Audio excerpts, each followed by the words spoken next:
안녕하세요. 저는 이제 30대 후반이 된 여성이랍니다. 저와 잠시 인연이 닿았던 어떤 사람들에 대해 오늘 이야기를 해드리려고 해요. 남편과 저는 만남이 많은 배드민턴 동호회에서 만나게 되었어요. 남편이 먼저 적극적으로 접근해왔죠. 남편은 두 형제 중 맏아들이라고 했어요. 동생은 일찍이 캐나다로 이민을 갔다고 하더군요. 저는 엄마 아빠 슬하에 단 하나밖에 없는 외동딸이었고요. 결혼할 당시 남편은 대학을 나와서 이름만 대면 알만한 회사의 사원이었고 저는 고등학교를 나와서 취직하게 된 작은 기업에 이직 없이 계속 다니고 있던 중이었어요. 남편은 반듯한 외모에 착실해 보이는 사람이었답니다. 우리는 빨리 연인 사이로 발전했고 서로에 대해서 이런저런 이야기를 터놓는 사이가 되었죠. 남편의 아버지는 튼실한 사업체를 운영하시는 분이었고 그리고 집도 강남에 있는 넓은 아파트에서 살고 있다고 했어요. 사실 남편의 이런 집안 사정에 대해 들었을 때 저는 어쩔 수 없이 약간 주눅이 들었어요. 왜냐하면 저는 고졸 직장인에 저희 아버지는 택시기사로 평생을 보내오신 분이었기 때문이었죠. 약간 주눅이 든 것은 사실이지만 저는 저희 집 형편이나 아버지의 직업에 대해서 당당했답니다. 아버지는 정말 성실하게 세상을 살아오신 분이었어요. 저와 엄마는 그런 아버지 덕분에 아주 부유하지는 않아도 남루하지 않게 살 수 있었죠. 아무튼 시쳇말로 조건이 좋은 사람이 고졸의 집안 사정도 아주 평범한 저에게 적극적으로 접근해오니 약간 의외라는 생각도 들었어요. 하지만 진실하게 접근해오는 이 사람이 마음에 들었답니다. 사귄 지 약 1년쯤 되었을 때 남편이 제게 프로포즈를 했죠. 시댁에 인사를 가보니 제 생각보다 더 부유한 집안인 것 같았어요. 땅값도 집값도 비싸다는 서울 강남에 있는 넓은 아파트가 남편의 집이더라고요. 반대를 하시지 않을까 걱정도 했지만 의외로 큰 반대 없이 우리는 결혼에 골인했답니다. 결혼 준비 중에 우리 엄마가 예비 시어머니를 만나서 신혼집 이야기를 하게 되셨다죠. 그런데 생각보다 남편의 저축이 많지 않더라는 것이었어요. 그리고 시댁에서도 신혼집 마련을 위해 예상보다 훨씬 적은 돈밖에 도움을 주지 못하셨죠. 현금이 많지 않다고 하셨어요.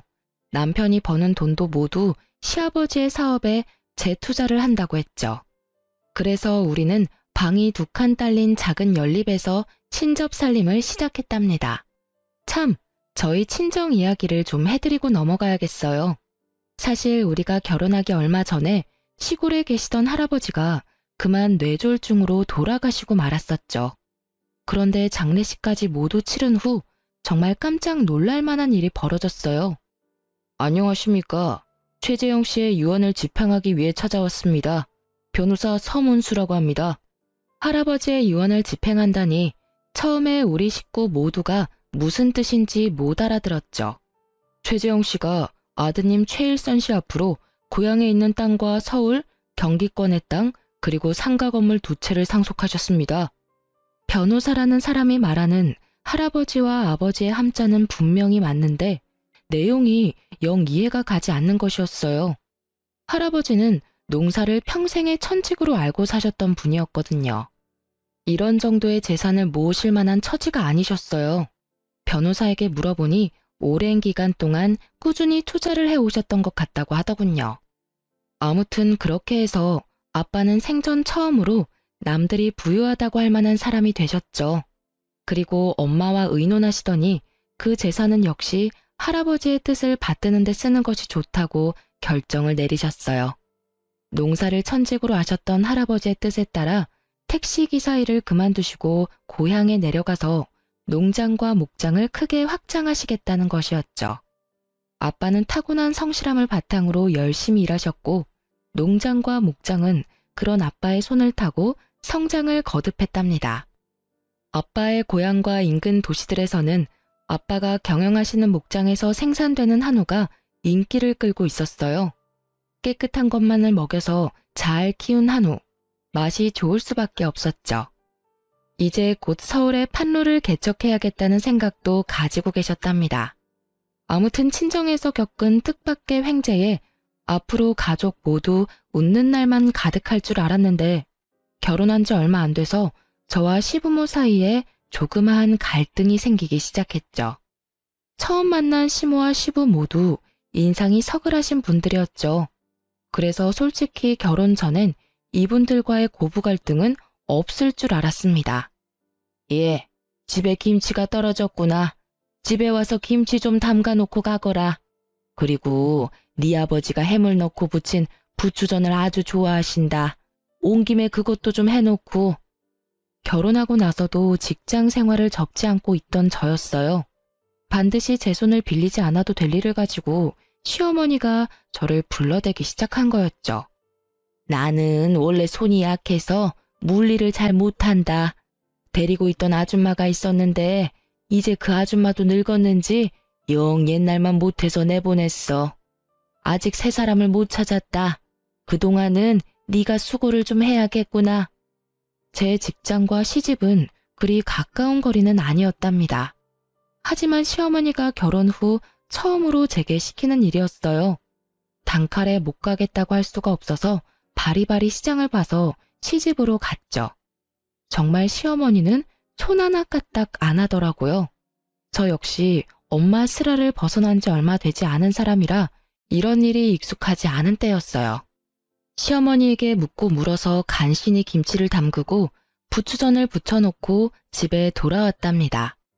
남편이 먼저 들어와 있었기에 약간 불평을 했어요. 어머니가 갑자기 집에 와서 김치 담그라고 하시고 전 부치라고 하셔서 이제 왔어.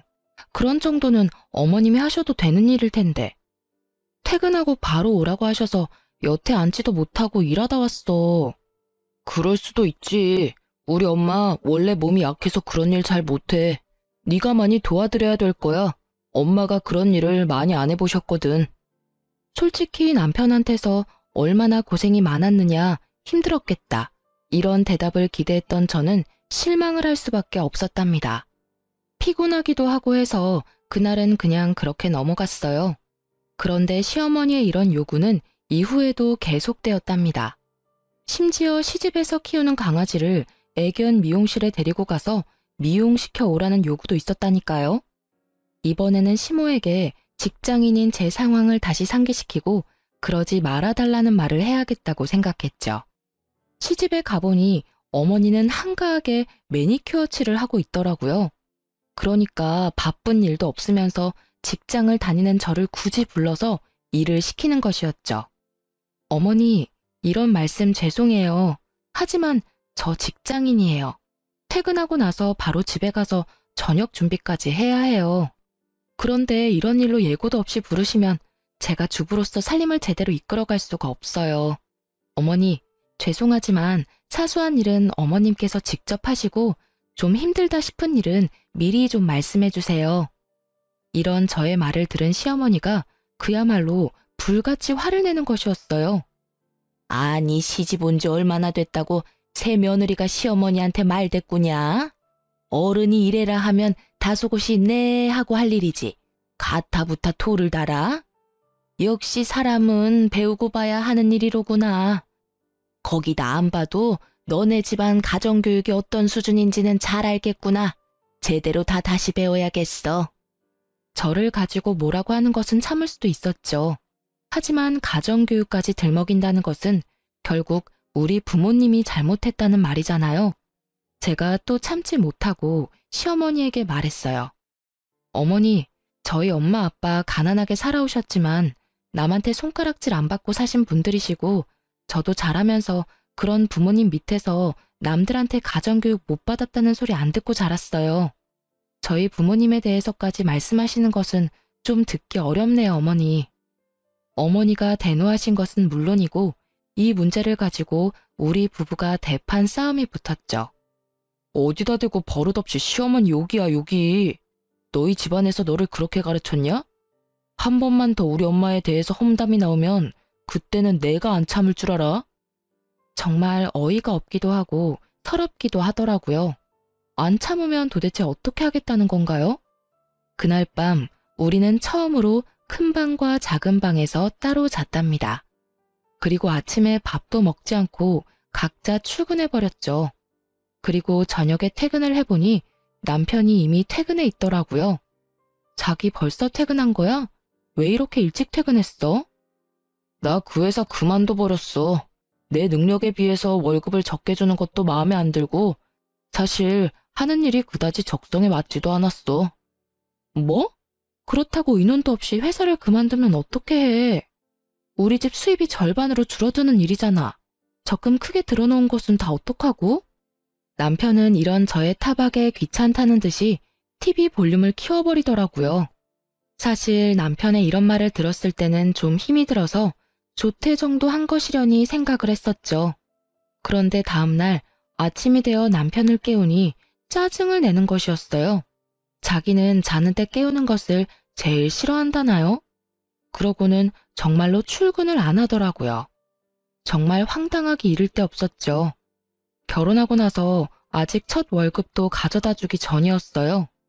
며칠을 그런 식으로 빈둥거리기에 제가 일을 찾아야 하지 않겠느냐고 잔소리를 시작했죠. 일을 찾기는 할 텐데 모바일 게임 쪽으로 좀 생각해 보려고. 그러다 보니 최신형 컴퓨터가 필요한데 말이야. 장인어른한테 컴퓨터 최신형으로 하나 사달라고 부탁 좀 드려봐. 저는 이 말을 듣고 정말 의아했어요. 갑자기 우리 집에다가 최신형 컴퓨터를 사달라고 하라뇨. 제가 당황해서 뭐라고 대답을 못하고 있자 제 취업을 위해서니까 처가에 간절하게 부탁해보라는 것이었어요. 입이 떨어지지 않았지만 결국 친정에 전화를 걸어 상황을 설명하기 시작했어요. 저희 생활비가 달린 문제라고 생각하니 별 수 없더라고요. 결국 남편의 바람대로 친정아버지는 300만 원이 넘는 돈을 지원해 주셨죠. 다른 것도 아니고 일을 찾기 위해서라고 하니 이 아빠가 컴퓨터 사주마. 요즘은 그 뭐냐 집에서 하는 재택근무도 많다고 하니 너무 잔소리하지 말고.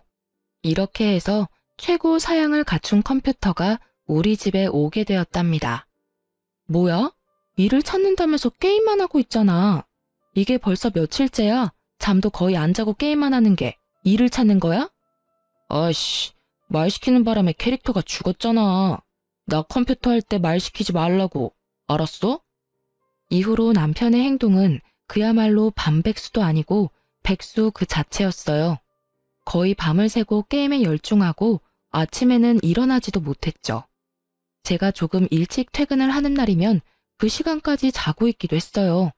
밤과 낮이 완전히 바뀐 생활을 하고 있었고 먹는 것도 컴퓨터 책상까지 갖다 바쳐야 먹더군요.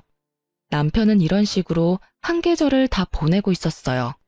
늦가을, 이제 조금 있으면 또 한 해가 가겠죠.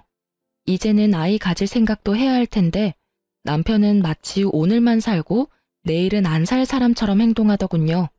그러던 중 시집에서 또 전화가 걸려왔죠.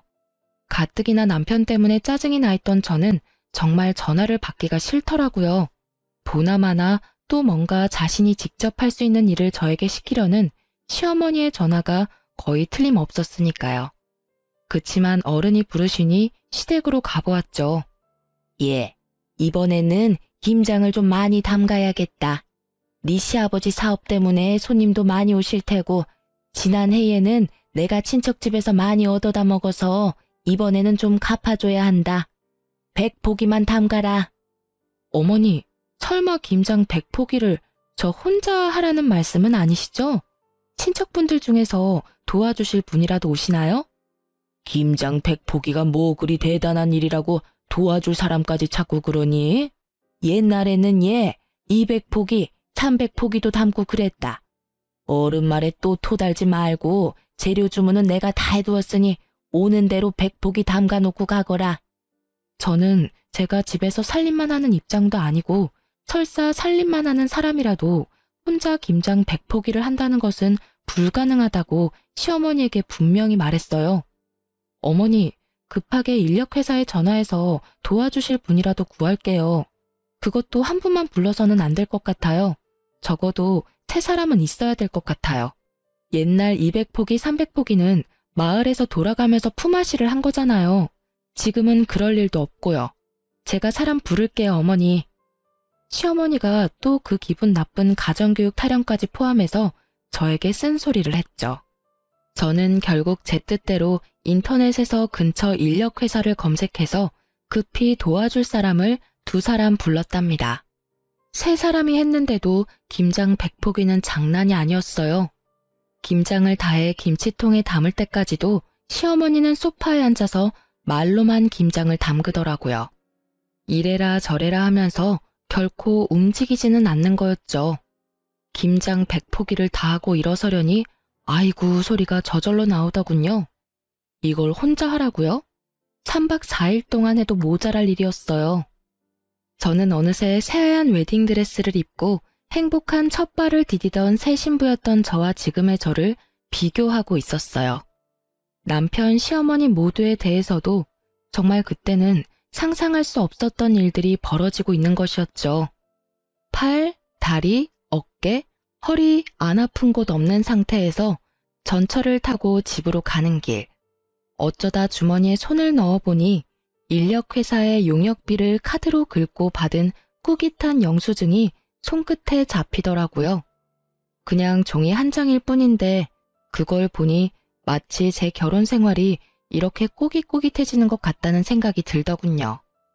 사람들이 보지 않도록 창 쪽으로 얼굴을 바싹 기댔어요. 눈물이 몇 방울 흘러 바닥으로 떨어졌죠. 시간은 오밤중, 전철 안에 사람도 거의 없었어요. 안고 싶었지만 눈물이 남들에게 보일까 봐서 굳이 서서 울었답니다. 그리고 집에 돌아와 보니 한참 남편이 활동할 밤 시간이었어요. 컴퓨터 게임을 하는 시끄러운 소리가 온 집안에 진동을 하고 있더군요. 저는 들어서자마자 손에 잡히는 대로 베개를 집어서 남편에게 던져버렸어요. 아씨, 이게 무슨 짓이야? 어디서 늦게 들어와선 행패야 행패가. 나 컴퓨터 할 때 방해하지 말랬잖아. 저는 남편의 등을 아주 펑펑 두드려 패주었어요. 그리고 울면서 말했죠. 이러려고 나하고 결혼했니? 이렇게 백수로 게임이나 하고 놀고 싶어서 나더러 너 먹여 살리라는 얘기였어? 그리고 너네 집 식모살이 하라는 얘기였냐고. 미쳤어? 갑자기 또 왜 이래? 먹여 살렸으면 1년을 먹여 살렸어, 2년을 먹여 살렸어. 고작 몇 개월 일 개발하겠다는 사람한테 이게 무슨 짓이야? 개발 같은 소리 하지 말라고 하고는 다른 방으로 들어가서 문을 쾅 닫아버렸어요. 그리고 지하철을 타고 오면서 조금씩만 울었던 울음을 다 울었죠. 엄마 아빠가 너무나 보고 싶고 저를 눈에 넣어도 안 아플 듯 귀여워해 주시던 할아버지도 너무 보고 싶었어요.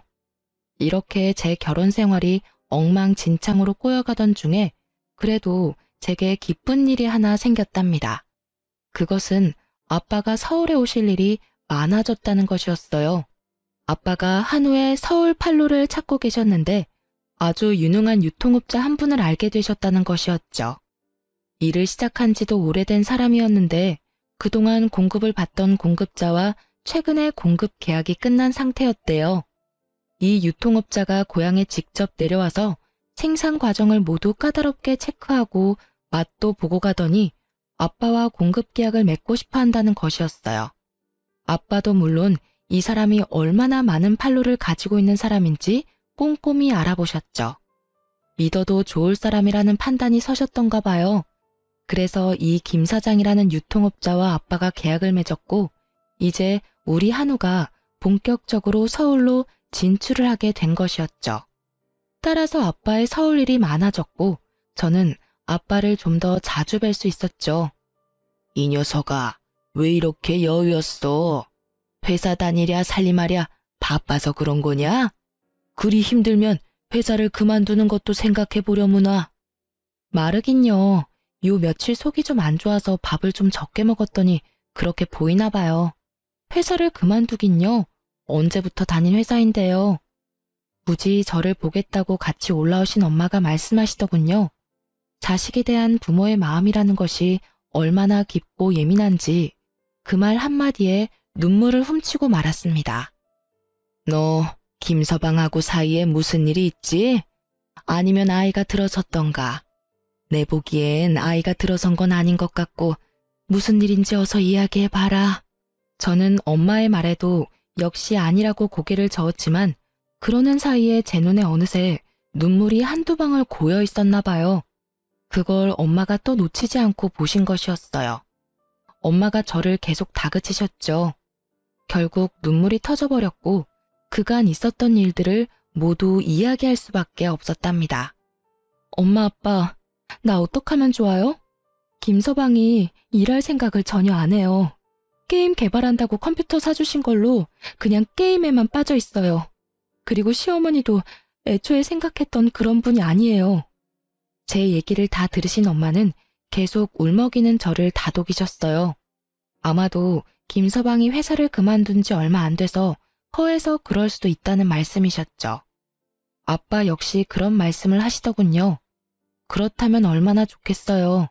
하지만 저는 이미 남편과 시댁에 대해서 거의 반 이상 포기하고 있는 상태였답니다. 사람이 촉이라는 게 있잖아요. 잠시 저러다 말 것인지 원래 그런 사람인지 말이에요. 그런데 지금 제 눈에 남편과 시어머니는 원래 그런 사람이었어요. 아빠가 저를 다독이시면서 김서방을 만나서 잘 말해볼 것이니 마음 가라앉히라고도 하셨죠. 저는 그러지 마시라고 했어요.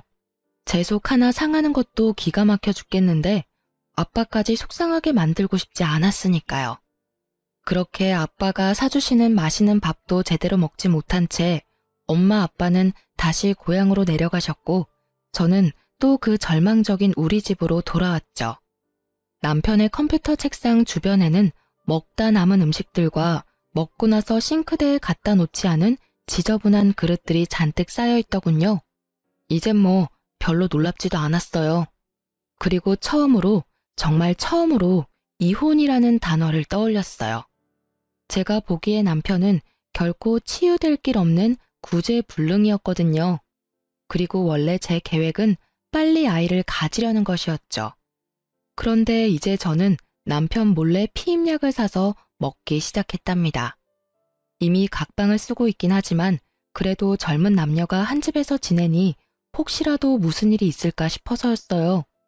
걱정이 되신 엄마가 더욱더 자주 제게 전화를 하셨죠.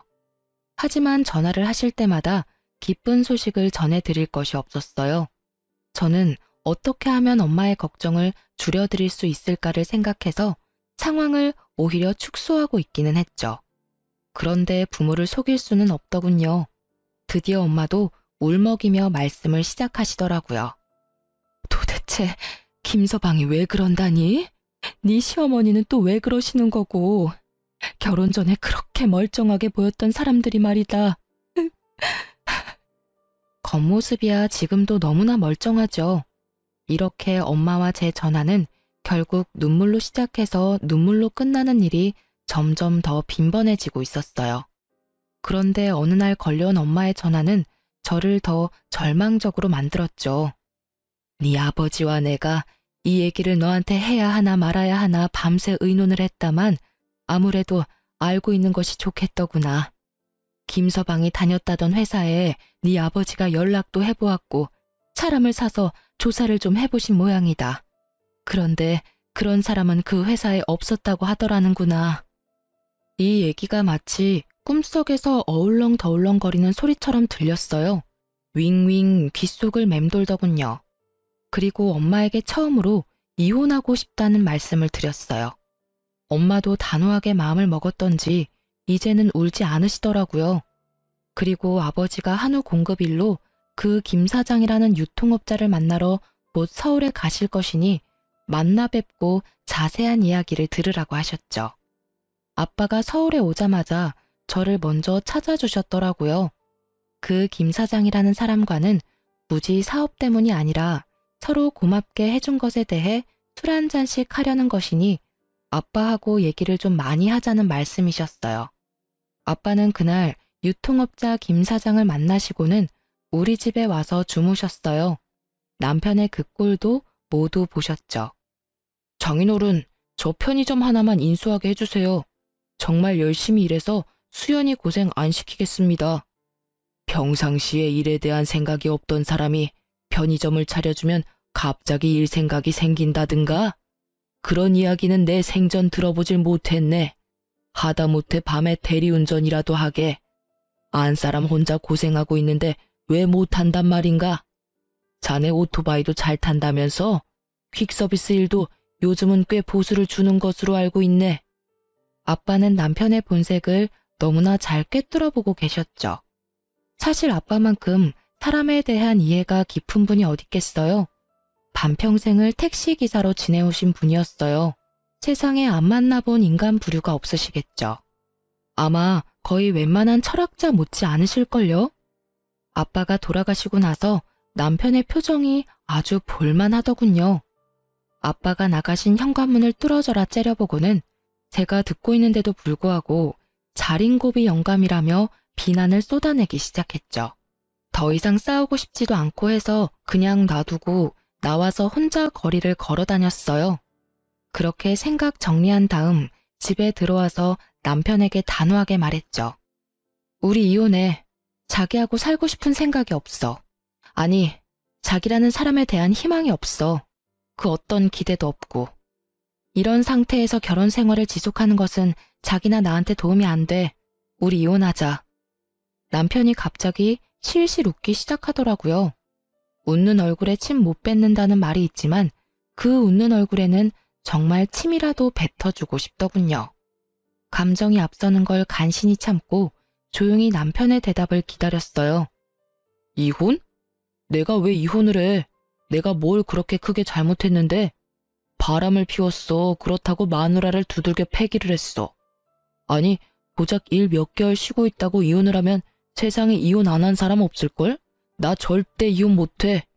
그런 와중에 시어머니가 저를 또 호출하더군요. 전화를 받아보니 이번에는 집에 손님들이 오시기로 했다며 저더러 손님 대접을 요구하기 시작했어요. 정말 가고 싶지 않았지만 강요하다시피 오라고 하는 데에는 어쩔 수가 없더군요. 남편 꼴이 보기 싫어서 아주 일찍 집에서 나왔죠.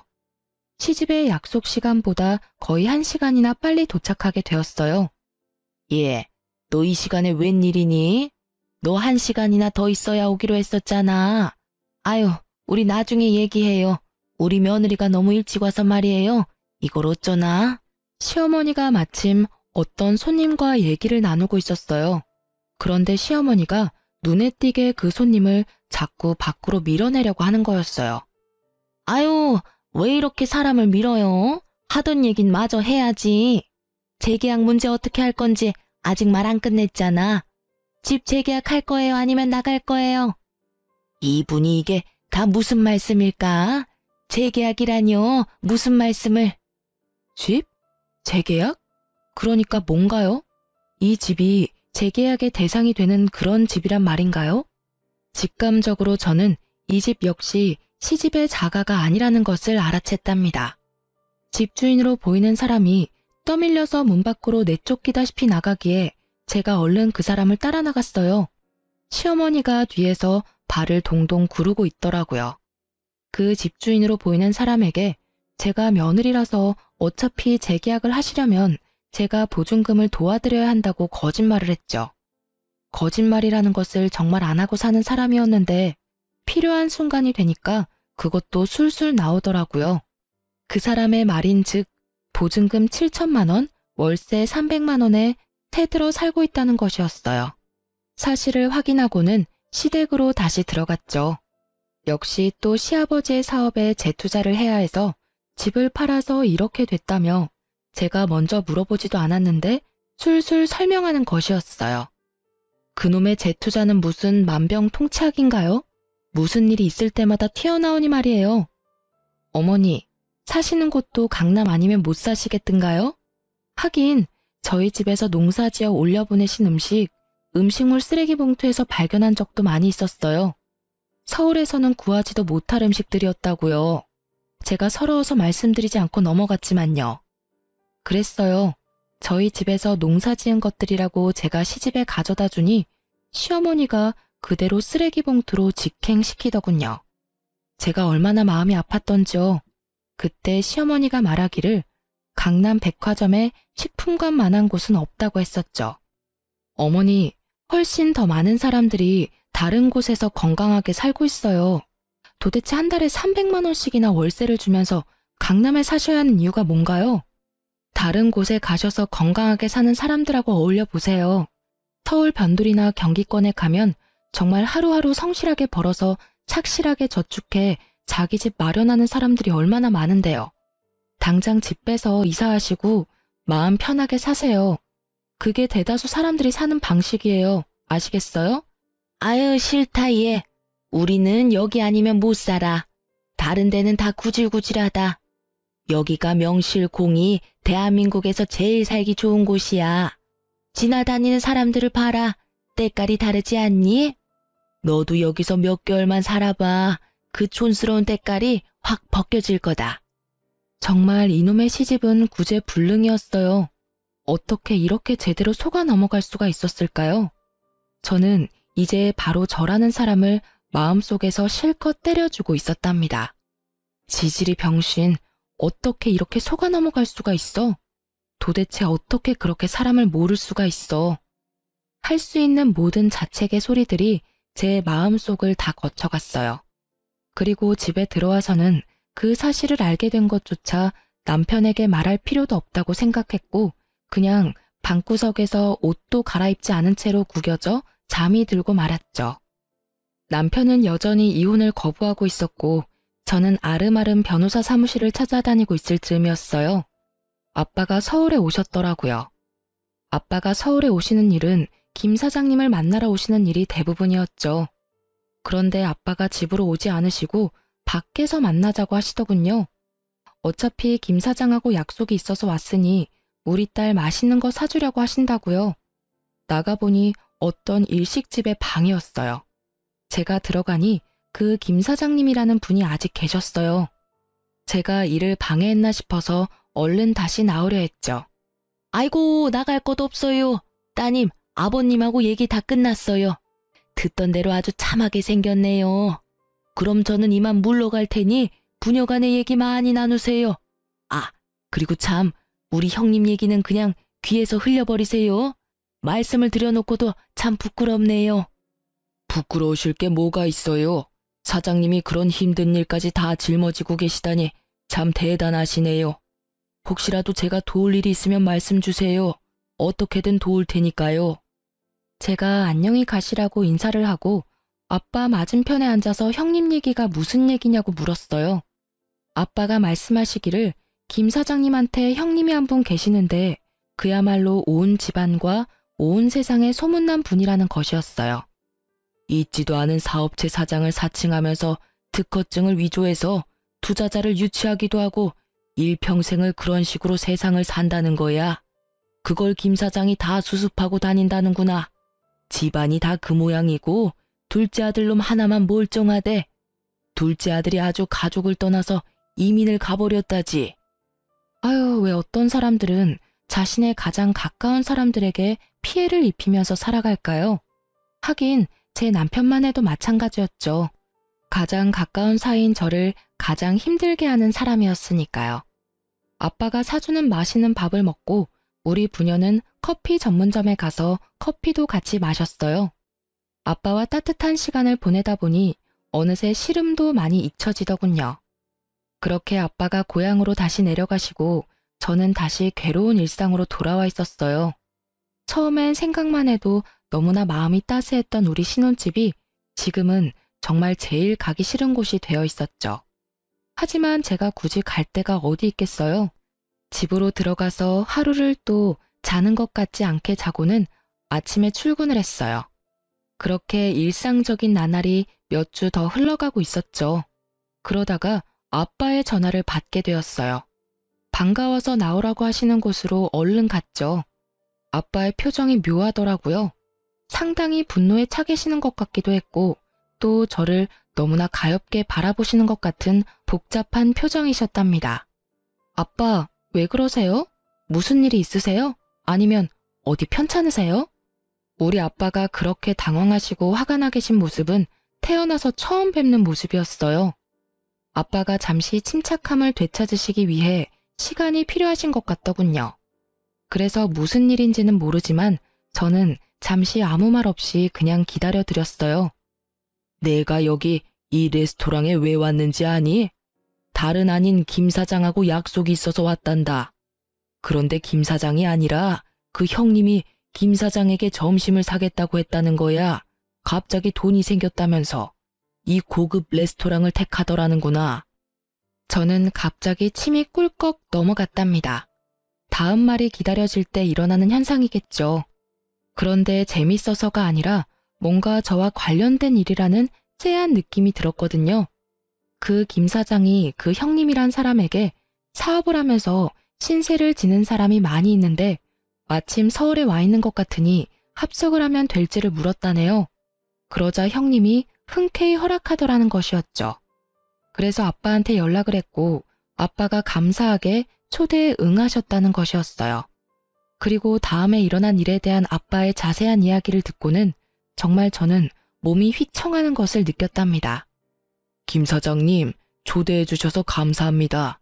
형님께 폐가 되는 건 아니겠죠? 오면서도 걱정이 됐습니다. 별 말씀을요.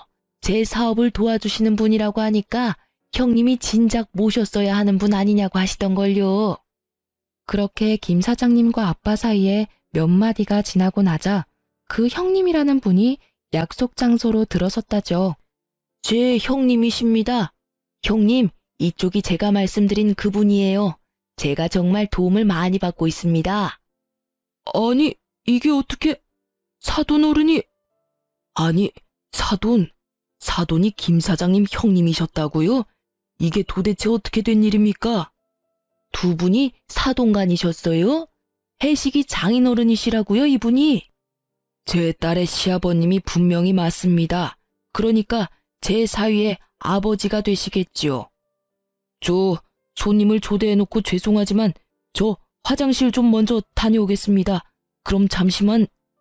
그렇게 그 형님 된다는 분, 아니 제 시아버지가 화장실에 간다고 나가놓고는 안 들어오더라는 것이었죠. 김 사장님이라는 분이 형님을 찾으려고 자리에서 일어섰지만 아빠가 말리셨다는 것이었죠. 아마 이미 멀리 가셨을 것이라고요. 어떻게 이런 일이 생길 수 있는지 곰곰이 생각해봤는데 김 사장님이 마침 유행성 질병에 걸려 조카의 결혼식에 참석할 수가 없었다고 말했대요. 그래서 사돈의 얼굴도 몰랐기에 이런 황당한 일이 벌어진 거죠. 더 이상 놀랄 것도 없다고 생각했었는데 아빠가 겪으셨을 그 황당함을 생각하니 눈물이 솟구치더라고요. 아빠가 저를 다독이셨지만 저는 오랫동안 눈물을 그칠 수 없었어요. 나중에 안 일이지만 돈이 생겼으니 점심을 사겠다고 했던 그 돈도 김 사장님이 수습을 하고 다녀서 신용도가 조금 올라가니까 또 대출을 최대한으로 받은 돈이라는 것이었죠. 제가 진정이 좀 된 다음 아빠와 저는 어쩌면 이 사태의 마지막을 장식할 수 있을 만한 한 가지의 계획을 마련했답니다. 집에 가서 남편에게 말했지요. 아빠가 상속에 관해서 하실 말씀 있으시대. 지난번 왜 편의점 얘기도 했었잖아. 그것하고도 관련이 있는 것 같아. 집에 같이 내려오래. 그러면 그렇지. 딸 자식하고 같이 사는 사람을 이렇게 푸대접 하셔서야 쓰나. 다른 놈들은 훨씬 못한 집으로 장가를 갔어도 다들 사업 하나씩은 처가에서 차려봤더구만. 다음날 남편과 저는 할아버지가 일구시고 지금 아빠가 관리하고 계시는 고향의 농장으로 내려갔죠. 부모님이 마루에 찻상을 준비해놓고 우리를 기다리고 계셨어요. 장인어른, 안녕하셨습니까? 이제야말로 마음을 바꾸신 거죠? 제가 절대로 수연이 고생 안 시킨다니까요. 지금까지도 실컷 고생시켰네. 더 고생시키면 안 되지. 그리고 이혼은 무슨 이혼인가? 결혼한 지 얼마나 되었다고. 어떤 애비가 딸 자식 호적에 줄 가는 걸 바라겠나? 자네, 우리 수연이 사랑하나? 남편의 표정이 싱글싱글해지고 있었어요. 어릴 때 학교에서 빵과 우유를 간식으로 나눠준 일이 있었죠. 한참 줄을 섰다가 빵을 받은 아이의 얼굴에서 순수함을 뺀 얼굴이 지금 남편의 얼굴 표정이었답니다. 그럼요, 장인어른. 제가 수연이를 안 만났으면 정말 어떻게 살았을지 모르겠습니다. 수연이가 저보다 어리지만 더 어른스럽다니까요. 수연이를 안 만났으면 굶어 죽었겠지. 그렇게도 일하는 것이 싫으니 말이야. 그리고 자네 같은 사람하고 살다 보면 철이 더 일찍 들어버려서 어른스러워지기 마련이라네. 아빠가 드디어 마지막 스트라이크 불을 던지셨죠. 나는 말일세, 이 농장하고 목장을 내 아버님의 뜻에 따라서 키워왔네. 나중에도 아버님의 뜻에 따라서 처분할 생각이야. 요즘 젊은 사람들 너무 농사를 기피하고 있어. 영농 후계자를 양성하는 기금으로 사회에 환원할 걸세. 자네가 우리 수연이를 사랑한다고 하니 여기 와서 10년만 열심히 일하게나. 그러고 나서 영농 후계자 양성 기금으로 기부하고 남는 것이 있다면 자네를 줌세. 그러니 이혼은 생각하지 말게나. 뭐라고요? 이 똥냄새 나는 데서 10년을 일하라고요? 그것도 기부하고 남은 중에서 준다고요? 지금 장난하시는 겁니까? 농담이시죠? 나순 밥 먹고 왜 쉰소리를 하겠나? 나 아침에 찬밥 안 먹고 새로 지은 밥 먹었다네. 남편이 드디어 본색을 드러내더군요. 아씨, 좀 데리고 놀려다 아버지가 한 재산 물려받았다고 하기에 외동딸이라 뭐가 좀 있을 줄 알았지. 완전히 똥 밟았네. 딸 자식 호적에 줄 가는 거 바라지 않는다면서요. 편의점 하나 정도 내주셨으면 호적에 줄 갈 일 없었잖아요. 이혼해줄게. 이혼해준다고. 편의점을 덕 갖다 바쳤으면 호적에 줄이 가는 것이 아니라 인생 전체에 줄이 갈 것 같아서 자네가 편의점 얘기 꺼냈을 때 내가 안 된다고 한 거였네. 남편이 연신 퇴퇴거리며 재수없다는 표정을 굳이 감추려고도 안 하더군요. 경력이 있으면 회사를 알아보라고나 할 테지만 경력도 사칭이었고 도대체 자기네 집하고 자기한테 정말인 건 뭐야? 키운다는 강아지는 정말 강아지 맞아? 뭐 늑대 새끼나 그런 거 아니고?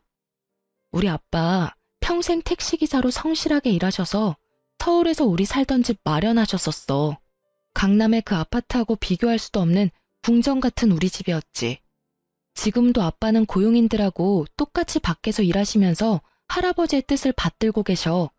세상과 맞서서 이렇게 성실하게 살아갈 용기는 없는 거야? 그리고 이렇게 세상의 구석으로나 숨어 다니겠다는 거야?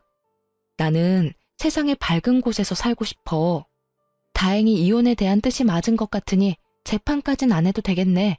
그리고 잠시 내 남편이었던 사람이라서 진심으로 위해서 하는 말인데 세상의 밝은 곳으로 나와. 그래서 당당히 태양을 마주보라고. 그러지 않은 이상 인격이 바닥을 때리는 그런 사람들하고는 이제 인연 끝이야. 다시는 보고 싶지 않아서 이혼 도장도 변호사가 받으러 갈 거야. 그럼 잘 가. 저는 이렇게 남편과 재판 없이 이혼했답니다. 그리고 직장을 그만두고 아빠, 엄마가 계신 이곳에서 열심히 일하며 살고 있어요. 아마도 그 사람들이 더 길게 저를 속였을 수도 있었을 테죠. 하지만 저는 이렇게 빨리 그런 인간들의 정체를 알 수 있게 된 것이 돌아가신 할아버지가 이 손녀에게 주신 선물이라고 생각하고 있답니다. 고향에 온 지도 어느새 1년이 넘었네요. 아빠가 조심스럽게 제게 말씀을 꺼내셨어요. 아빠와 거래하고 있는 농장 대표가 저를 보시고 며느리감으로 탐을 내신다고요. 하지만 저는 아직 이혼의 상처를 못 씻고 있답니다. 그래서 결혼이 부담스러운 상태예요. 하지만 빨리 상처를 잊어야 하겠죠. 그 거래처 대표의 아들은 제가 한 번 이혼한 것을 알고 있지만 우리 부모님과 저의 됨됨이를 알고 있기 때문에 자신이 적극적일 수밖에 없다고 하고 있어요. 서두르지 않으려고요. 그래서 언젠가 사람으로 다친 상처를 어느 정도 치유하는 날 새 출발을 하려고 생각하고 있답니다. 지금까지 제 기막힌 이혼 스토리 읽어주셔서 감사합니다. 다들 좋은 하루 되세요.